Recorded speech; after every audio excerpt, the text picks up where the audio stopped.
దేవునికి స్తోత్రం. ప్రియమైన వారలారా, రక్షకుడును ప్రభు అయిన యేసుక్రీస్తు వారి నామంలో మీకు శుభములు వందనాలు తెలియజేస్తూ ఉన్నాం. దేవుడు మిమ్మలను, మీ బిడ్డలను, మీ కుటుంబములను దీవించి ఆశీర్వదించునుగాక. ఆమేన్. God bless you. దేవునికి స్తోత్రం.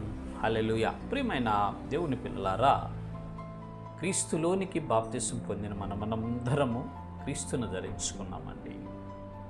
ఎప్పుడైతే రక్షించబడి దేవుని బిడ్డలుగా ముద్రించబడతామో అప్పుడే ఈ శరీర జీవితం మీద మనం ఆశ వదులుకోవాలి.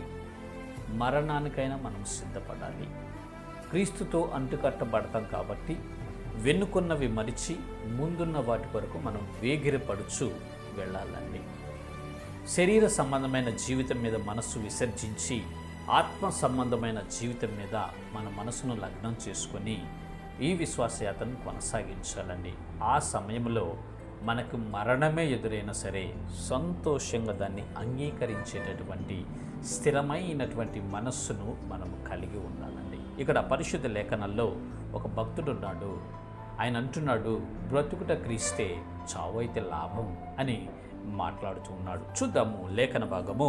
ఫిలిప్పీయులకు రాసినటువంటి పత్రిక 1వ అధ్యాయము 21వ వచనములో ఈ రీతిగా భక్తుడు మాట్లాడుచూ ఉన్నాడు.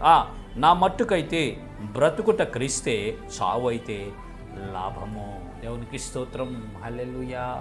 నా మట్టుకైతే బ్రతుకుట క్రీస్తే, చావు అయితే లాభం అంటున్నాడండి. ఈ మాటలు మాట్లాడుతున్న వ్యక్తి ఎవరంటే అపోస్తుడైనటువంటి పౌలు భక్తుడండి.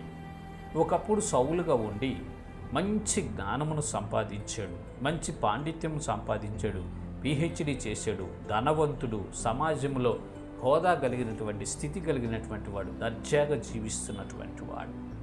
ఎప్పుడైతే సత్యమును గురించి తెలుసుకున్నాడో, రక్షణ మార్గమును గురించి తెలుసుకున్నాడో, నిత్య జీవాన్ని ఎప్పుడైతే అతను పొందుకున్నాడో అప్పటి నుంచి తన జీవితం మీద ఆశ వదిలేశాడండి.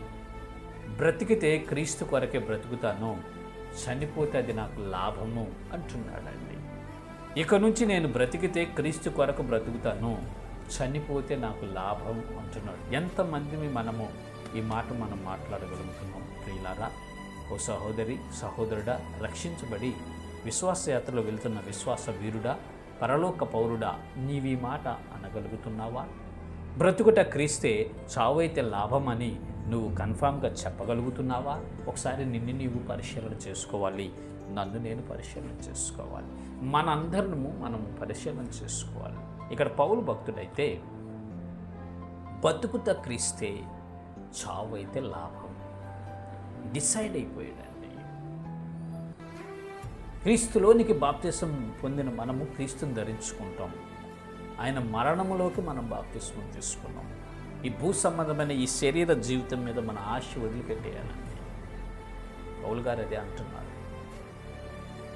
మనకి ఈ శరీరం మీద ఇంకా ఆశ, కోరిక, భయం, ఏదైనా ఒక వ్యాధి వచ్చినప్పుడు, ఒక రోగం వచ్చినప్పుడు, ఒక భయంకరమైన విపత్తు సంభవించినప్పుడు నువ్వు భయపడుతున్నావంటే, ప్రాణ భయంతో నువ్వు విలవిల్లాడుతున్నావంటే నువ్వు సంపూర్ణమైన మారు మనసు నీకు లేదు, సంపూర్ణ స్థితిలోకి నువ్వు మార్చబడలేదని అర్థం.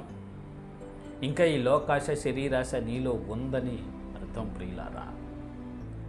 ఇక్కడ ఈయన సంపూర్ణంగా స్టేట్మెంట్ ఇస్తున్నాడు. ఏమనంటే బ్రతికితే క్రీస్తే, చావు అయితే లాభం. మనం అనగలుగుతున్నామా ఈ మాట?